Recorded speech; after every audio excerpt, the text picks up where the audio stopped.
মুখ্যমন্ত্ৰীৰ বৃহৎ ঘোষণা অহা মাৰ্চ মাহত পুনৰ অনুষ্ঠিত হ'ব বিশেষ টেট।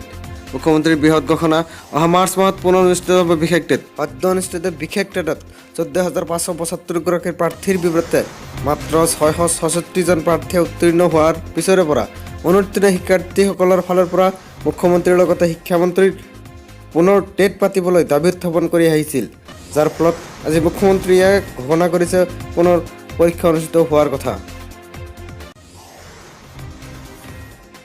মুখ্যমন্ত্ৰীৰ বৃহৎ ঘোষণা অহা মাৰ্চ মাহত পুনৰ অনুষ্ঠিত হ'ব বিশেষ টেট।